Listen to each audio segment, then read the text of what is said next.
ನಮಸ್ಕಾರ. ಈ ನ್ಯೂಸ್ ಟಿವಿಯ ಸ್ಪೀಡ್ ನ್ಯೂಸ್ಗೆ ಸ್ವಾಗತ. ದೇಶ ಮತ್ತು ರಾಜ್ಯದ ಸಮಗ್ರ ಸುದ್ದಿಗಳು ಹಾಗೂ ಸ್ಥಳೀಯ ವಿದ್ಯಮಾನಗಳ ಪಟಪಟ್ ಸುದ್ದಿಗಳು. ತಡರಾತ್ರಿ ನಾಡಿನಿಂದ ಕಾಡಿಗೆ ಬಂದ 4 ಆನೆಗಳು ರಾಮನಗರ ತಾಲೂಕಿನಲ್ಲಿ ಸಂಚರಿಸುತ್ತಿದ್ದು ಗ್ರಾಮಸ್ಥರ ನಿದ್ದೆ ಕೆಡಿಸಿದೆ. ಬೆಂಗಳೂರು ದಕ್ಷಿಣ ಜಿಲ್ಲೆಯ ರಾಮನಗರ ತಾಲೂಕಿನ ಮಾಯಕಾನಹಳ್ಳಿ ಗ್ರಾಮದ ಬಳಿ 4 ಕಾಡಾನೆಗಳು ಪ್ರತ್ಯಕ್ಷವಾಗಿವೆ. ತಡರಾತ್ರಿ ಸಮಯದಲ್ಲಿ ಕಾಡಿನಿಂದ ನಾಡಿಗೆ ಬಂದ ಈ ಆನೆಗಳು ಗ್ರಾಮದಲ್ಲಿ ಸಂಚರಿಸುತ್ತಿದ್ದು ಗ್ರಾಮಸ್ಥರಲ್ಲಿ ಭೀತಿ ಉಂಟಾಗಿದೆ. ಈ ಆನೆಗಳ ಹಿಂಡು ಬನ್ನೇರುಘಟ್ಟ ಅರಣ್ಯ ಪ್ರದೇಶದಿಂದ ಬಂದಿರಬಹುದು ಎಂದು ಅಂದಾಜಿಸಲಾಗಿದೆ. ಗ್ರಾಮದಲ್ಲಿ ಹಾದು ಹೋಗುವ ಆನೆಗಳು ಹಾನಿ ಉಂಟು ಮಾಡುವ ಸಾಧ್ಯತೆಯಿಂದಾಗಿ ರೈತರು ಆತಂಕದಲ್ಲಿದ್ದಾರೆ. ಆನೆಗಳ ಚಲನವಲನ ಸಿಸಿ ಕ್ಯಾಮೆರಾದಲ್ಲಿ ಸೆರೆಯಾಗಿದೆ. ಮನೆಯೊಂದರಲ್ಲಿ ಭಾರೀ ಅಗ್ನಿ ಅವಘಡ ಸಂಭವಿಸಿ 5 ಮಕ್ಕಳು ಸೇರಿ 6 ಮಂದಿ ಸುಟ್ಟು ಕರಕಲಾಗಿರುವ ಘಟನೆ ಉತ್ತರ ಪ್ರದೇಶದಲ್ಲಿ ಸಂಭವಿಸಿದೆ. ಶಾರ್ಟ್ ಸರ್ಕ್ಯೂಟ್ನಿಂದಾಗಿ ಮನೆಯಲ್ಲಿ ಭಾರೀ ಅಗ್ನಿ ಅವಘಡ ಸಂಭವಿಸಿದ್ದು 5 ಮಕ್ಕಳು ಸೇರಿ 6 ಮಂದಿ ಸುಟ್ಟು ಕರಕಲಾಗಿರುವ ಘಟನೆ ಉತ್ತರ ಪ್ರದೇಶದ ಮೀರತ್ನಲ್ಲಿ ನಡೆದಿದೆ. ಮೃತರಲ್ಲಿ 6 ತಿಂಗಳಿಗಿಂತ ಕಡಿಮೆ ವಯಸ್ಸಿನ 2 ಅವಳಿ ಶಿಶುಗಳು ಸೇರಿದ್ದಾರೆ. ಸೋಮವಾರ ಸಂಜೆ ಇಕ್ಬಾಲ್ ಅವರ ಮನೆಯಲ್ಲಿ ಬೆಂಕಿ ಕಾಣಿಸಿಕೊಂಡಿದೆ. ಕಿರುಚಾಟ ಕೇಳಿ ಮತ್ತು ಜ್ವಾಲೆಯ ತೀವ್ರತೆ ನೋಡಿ ಸ್ಥಳೀಯರು ಕೂಡಲೇ ಸಹಾಯಕ್ಕೆ ಮುಂದಾದರು. ಬೆಂಕಿಯು ಕೆಳ ಮಹಡಿಯಿಂದ ಮನೆಯ ಮೇಲಿನ ಮಹಡಿಗೆ ವೇಗವಾಗಿ ಹಬ್ಬಿತು. ಕುಟುಂಬ ಸದಸ್ಯರು ಮನೆಯ ಒಳಗೆ ಸಿಲುಕಿಕೊಂಡರು. ಗಾಯಾಳುಗಳನ್ನು ಛಾವಣಿಯ ಮೂಲಕ ರಕ್ಷಿಸಿ ಆಸ್ಪತ್ರೆಗೆ ಕರೆದೊಯ್ಯಲಾಯಿತು. ಅಲ್ಲಿ ಅವರು ಚಿಕಿತ್ಸೆಯ ಸಮಯದಲ್ಲಿ ಸಾವನ್ನಪ್ಪಿದ್ದಾರೆ. ಶಾರ್ಟ್ ಸರ್ಕ್ಯೂಟ್ನಿಂದ ಬೆಂಕಿ ಸಂಭವಿಸಿದೆ ಎಂದು ಹೇಳಲಾಗುತ್ತಿದೆ. ಇದು ಆ ಪ್ರದೇಶದಲ್ಲಿ ಅವ್ಯವಸ್ಥೆಗೆ ಕಾರಣವಾಗಿದೆ. ವಿಮಾನದಲ್ಲಿ ತಾಂತ್ರಿಕ ದೋಷ ಕಂಡುಬಂದ ಹಿನ್ನೆಲೆಯಲ್ಲಿ ಟೇಕ್ ಆಫ್ ಆದ ಕೆಲವೇ ಸಮಯದಲ್ಲಿ ದೆಹಲಿ ವಿಮಾನ ನಿಲ್ದಾಣಕ್ಕೆ ಸ್ಪೈಸ್ ಜೆಟ್ ವಿಮಾನ ಹಿಂತಿರುಗಿದೆ. ಎಂಜಿನ್ನಲ್ಲಿ ದೋಷ ಕಂಡುಬಂದ ಹಿನ್ನೆಲೆಯಲ್ಲಿ 150 ಜನರನ್ನು ಹೊತ್ತು ಲೇಹ್ಗೆ ಹೊರಟಿದ್ದ ಸ್ಪೇಸ್ ಜೆಟ್ ವಿಮಾನ ದೆಹಲಿಗೆ ಹಿಂತಿರುಗಿರುವ ಘಟನೆ ನಡೆದಿದೆ. ಟೇಕ್ ಆಫ್ ಆದ ಸ್ವಲ್ಪ ಸಮಯದ ನಂತರ ದೆಹಲಿ ವಿಮಾನ ನಿಲ್ದಾಣಕ್ಕೆ ಹಿಂತಿರುಗಬೇಕಾಯಿತು. ವಿಮಾನವು ದೆಹಲಿಯ ಇಂದಿರಾ ಗಾಂಧಿ ಅಂತಾರಾಷ್ಟ್ರೀಯ ವಿಮಾನ ನಿಲ್ದಾಣದಿಂದ ಹೊರಟಿತ್ತು. ಆಗ ಸಿಬ್ಬಂದಿಗೆ ಒಂದು ಎಂಜಿನ್ನಲ್ಲಿ ತಾಂತ್ರಿಕ ಸಮಸ್ಯೆ ಕಂಡುಬಂದಿತ್ತು. ಮುನ್ನೆಚ್ಚರಿಕೆಯಾಗಿ ಪೈಲಟ್ಗಳು ವಿಮಾನವನ್ನು ತಿರುಗಿಸಿ ದೆಹಲಿಗೆ ಹಿಂತಿರುಗಲು ನಿರ್ಧರಿಸಲಾಗಿತ್ತು. ಮಹಿಳೆಯೊಬ್ಬಳು ತನ್ನ ಬಾಲ್ಕನಿಯಿಂದ 7ನೇ ಮಹಡಿಯ ಬಾಲ್ಕನಿಗೆ ಬಿದ್ದಿದ್ದ ತನ್ನ ಸೀರೆಯನ್ನು ಪಡೆಯಲು ತನ್ನ ಮಗನಿಗೆ ಸೀರೆಯನ್ನು ಕಟ್ಟಿ ಕೆಳಗೆ ನೇತಾಡಿಸಿದ್ದಾಳೆ. ನೂರಾರು ರೂಪಾಯಿ ಬೆಲೆಯ ಸೀರೆ ಕೆಳಗೆ ಬಿದ್ದಿದ್ದಕ್ಕೆ ತಾಯಿಯೊಬ್ಬಳು ತನ್ನ ಮಗನ ಪ್ರಾಣವನ್ನೇ ಪಣಕ್ಕಿಟ್ಟಿರುವ ವಿಡಿಯೋ ಸಾಮಾಜಿಕ ಮಾಧ್ಯಮಗಳಲ್ಲಿ ವೈರಲ್ ಆಗುತ್ತಿದೆ.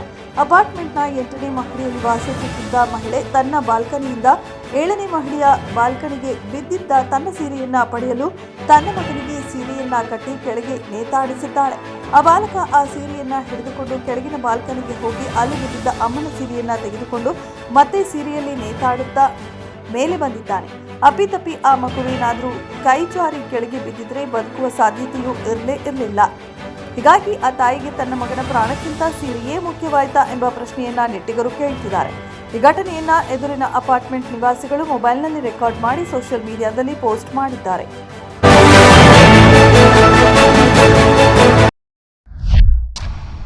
ದಿನೇ ದಿನೇ ಮೆಟ್ರೋದಲ್ಲಿ ಜನಸಂದಣಿ ಹೆಚ್ಚಾಗುತ್ತಿದ್ದು ವಾರದಲ್ಲಿ ಸರಾಸರಿ ಪ್ರಯಾಣಿಕರ ಸಂಖ್ಯೆ 10 ಲಕ್ಷ ಗಡಿಯನ್ನ ದಾಟಿದೆ.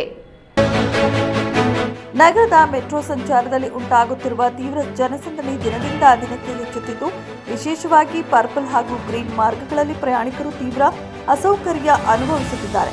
ವಾರದಲ್ಲಿ ಸರಾಸರಿ ಪ್ರಯಾಣಿಕರ ಸಂಖ್ಯೆ 10 ಲಕ್ಷದ ಗಡಿಯನ್ನ ದಾಟಿದೆ ಎನ್ನಲಾಗಿದೆ. ಈ ಸಮಸ್ಯೆಗೆ ತಾತ್ಕಾಲಿಕ ಪರಿಹಾರವಾಗಿ ಮೇ ಜೂನ್ ವೇಳೆಗೆ 3 ಹೊಸ ರೈಲುಗಳನ್ನು ಸೇವೆಗೆ ಸೇರಿಸುವ ಯೋಜನೆ ರೂಪಿಸಲಾಗಿದೆ. ಪ್ರೀತಿಸಿದ ಹುಡುಗನೊಂದಿಗೆ ಮದುವೆಯಾಗಲು ಸಂತ್ರಸ್ತ ಸಹಾಯ ಮಾಡಿದ್ದ ಎಂಬ ಕಾರಣಕ್ಕೆ ಆತನ ಮೇಲೆ ಮನಸೋ ಇಚ್ಛೆ ಹಲ್ಲೆ ಮಾಡಲಾಗಿದೆ. ಮಂಡ್ಯ ಜಿಲ್ಲೆಯ ಕೆಆರ್ಪೇಟೆ ತಾಲೂಕಿನ ಬೊಮ್ಮಲಾಪುರ ಗ್ರಾಮದಲ್ಲಿ ವ್ಯಕ್ತಿಯೊಬ್ಬರ ಕಾಲನ್ನ ಸೈಜ್ ಕಲ್ಲಿನಿಂದ ಜಜ್ಜಿ ಹಲ್ಲೆ ಮಾಡಿದ ಘಟನೆ ನಡೆದಿತ್ತು. ಹುಡುಗಿ ವಿಚಾರವಾಗಿ ಈ ಹಲ್ಲೆ ನಡೆದಿರಬೇಕೆಂದು ಹೇಳಲಾಗಿದ್ದು, ಗ್ರಾಮದ ಹುಡುಗಿಯೊಬ್ಬಳು ಪ್ರೀತಿಸಿದ ಹುಡುಗನೊಂದಿಗೆ ಮದುವೆಯಾಗಲು ಸಂತ್ರಸ್ತ ಸಹಾಯ ಮಾಡಿದ್ದ ಎಂಬ ಕಾರಣಕ್ಕೆ ಆತನ ಮೇಲೆ ಮನಸೋ ಇಚ್ಛೆ ಹಲ್ಲೆ ಮಾಡಲಾಗಿದೆ ಎಂದು ತಿಳಿದು ಬಂದಿದೆ. ಏರ್ ಆಂಬ್ಯುಲೆನ್ಸ್ ಅಪಘಾತಕ್ಕೀಡಾಗಿ 7 ಮಂದಿ ಪ್ರಾಣ ಕಳೆದುಕೊಂಡಿರುವ ಘಟನೆ ಜಾರ್ಖಂಡ್ನ ಛತ್ರಾ ಜಿಲ್ಲೆಯಲ್ಲಿ ಸೋಮವಾರ ಸಂಜೆ ನಡೆದಿದೆ. ಜಾರ್ಖಂಡ್ನಲ್ಲಿ ಏರ್ ಆಂಬ್ಯುಲೆನ್ಸ್ ಅಪಘಾತ, ರೋಗಿ ಸೇರಿ 7 ಮಂದಿ ಪ್ರಯಾಣಿಕರ ದುರ್ಮರಣ. ರಾಂಚಿ ಏರ್ ಆಂಬ್ಯುಲೆನ್ಸ್ ಅಪಘಾತಕ್ಕೀಡಾಗಿ 7 ಮಂದಿ ಪ್ರಾಣ ಕಳೆದುಕೊಂಡಿರುವ ಘಟನೆ ಜಾರ್ಖಂಡ್ನ ಛತ್ರಾ ಜಿಲ್ಲೆಯಲ್ಲಿ ಸೋಮವಾರ ಸಂಜೆ ನಡೆದಿದೆ. ರಾಂಚಿಯಿಂದ ಹೊರಟ ಸ್ವಲ್ಪ ಸಮಯದ ನಂತರ ವಿಮಾನವು ಸಿಮಾರಿಯಾ ಬಳಿ ಪತನಗೊಂಡಿತ್ತು. ಅದು ರಾಂಚಿ ವಿಮಾನ ನಿಲ್ದಾಣದಿಂದ ಸಂಜೆ 7:11ಕ್ಕೆ ಹೊರಟು ಘಟನೆ ಸಮಯದಲ್ಲಿ ದೆಹಲಿಗೆ ಹೋಗುತ್ತಿತ್ತು. ಏರ್ ಆಂಬ್ಯುಲೆನ್ಸ್ ಅನ್ನ Red Bird Airways private limited ನಿರ್ವಹಿಸುತ್ತಿತ್ತು. ಮೈಸೂರು ಜಿಲ್ಲೆ ಮಂಡಿ ಪೊಲೀಸ್ ಠಾಣೆ ವ್ಯಾಪ್ತಿಯಲ್ಲಿ ಪೊಲೀಸರು ದಾಳಿ ಮಾಡಿ 10.5 ಲಕ್ಷ ಮೌಲ್ಯದ ಗಾಂಜಾ ವಶಕ್ಕೆ ಪಡೆದಿದ್ದು 4 ಆರೋಪಿಗಳನ್ನು ಬಂಧಿಸಿದ್ದಾರೆ. ಮೈಸೂರು ನಗರದಲ್ಲಿ ಡ್ರಗ್ ಹಾವಳಿ ಇನ್ನೂ ನಿಂತಿಲ್ಲ. ಮಹಾರಾಷ್ಟ್ರ ಪೊಲೀಸರು ಬಂದು ಕಾರ್ಯಾಚರಣೆ ನಡೆಸಿದ ನಂತರ ಪದೇ ಪದೇ ಪೊಲೀಸರು ದಾಳಿ ನಡೆಸಿ ಡ್ರಗ್ಸ್ ಹಾಗೂ ಪೂರೈಕೆ ಮಾಡುತ್ತಿರುವ ಆರೋಪಿಗಳನ್ನು ವಶಕ್ಕೆ ಪಡೆಯುತ್ತಿದ್ದಾರೆ. ಇದೀಗ ಸೋಮವಾರ ಮೈಸೂರು ಮಂಡಿ ಪೊಲೀಸ್ ಠಾಣೆಯ ವ್ಯಾಪ್ತಿಯಲ್ಲಿ ದಾಳಿ ಮಾಡಿರುವ ಪೊಲೀಸರು 10.30 ಲಕ್ಷ ರೂಪಾಯಿ ಮೌಲ್ಯದ 103 ಗ್ರಾಂ MDMA ವಶಕ್ಕೆ ಪಡೆದಿದ್ದು 4 ಆರೋಪಿಗಳನ್ನು ಬಂಧಿಸಿದ್ದಾರೆ. ಬಂಧಿತರನ್ನ ಜಿಯಾವುಲ್ಲಾ, ಜಾವೇದ್ ಅಹಮದ್, ಸುಹೇಲ್, ನೋಯೆದ್ ಎಂದು ಗುರುತಿಸಲಾಗಿದೆ. ಶಿರಸಿಯ ಸುಪ್ರಸಿದ್ಧ ಶ್ರೀ ಮಾರಿಕಾಂಬಾ ದೇವಿ ಜಾತ್ರಾ ಮಹೋತ್ಸವದ ಹಿನ್ನೆಲೆಯಲ್ಲಿ ಶಾಸಕ ಭೀಮಣ್ಣ ನಾಯ್ಕ್ ಅವರು ಸಿದ್ಧತಾ ಕ್ರಮಗಳನ್ನು ಪರಿಶೀಲಿಸಿದರು.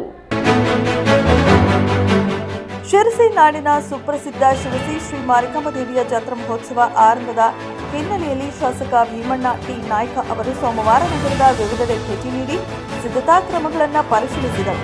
ನಗರದ ಬಿಡಕಿಬಾರಿನಲ್ಲಿರುವ ಮರಿಚಕ್ರದ ಬಳಿಗೆ ತೆರಳಿದ ಶಾಸಕರು ಅಲ್ಲಿ ನಡೆಯುತ್ತಿರುವ ಕಾಮಗಾರಿ ಹಾಗೂ ಜಾತ್ರಾ ಸಿದ್ಧತೆ ವೀಕ್ಷಿಸಿದರು. ಭಕ್ತಾದಿಗಳಿಗೆ ಯಾವುದೇ ತೊಂದರೆಯಾಗದಂತೆ ಮುನ್ನೆಚ್ಚರಿಕೆ ವಹಿಸಲು ಅಧಿಕಾರಿಗಳಿಗೆ ಸೂಚಿಸಿದರು. ನಂತರ ಶಿರಸಿಯ ಆರಾಧ್ಯ ದೈವ ಶ್ರೀ ಮಾರಿಕಾಂಬಾ ದೇವಾಲಯಕ್ಕೆ ಭೇಟಿ ನೀಡಿದರು. ದೇವಾಲಯದ ಆವರಣದಲ್ಲಿ ನಡೆಯುತ್ತಿರುವ ಅಂತಿಮ ಹಂತದ ಸಿದ್ಧತೆ ವೀಕ್ಷಿಸಿ ಜಾತ್ರಾ ಸಮಿತಿ ಪ್ರಮುಖರೊಂದಿಗೆ ಚರ್ಚಿಸಿದರು. ವ್ಯಕ್ತಿಯೊಬ್ಬ ಶಂಖ ಓದುತ್ತಿದ್ದಂತೆ ಆಸು ಹೋರಿಗಳು ಗೋಶಾಲೆಯತ್ತ ಓಡಿ ಹೋಗುತ್ತಿರುವ ದೃಶ್ಯದ ವಿಡಿಯೋಗಳು ವೈರಲ್ ಆಗಿದ್ದು ನೆಟ್ಟಿಗರು ಅಚ್ಚರಿ ವ್ಯಕ್ತಪಡಿಸಿದ್ದಾರೆ.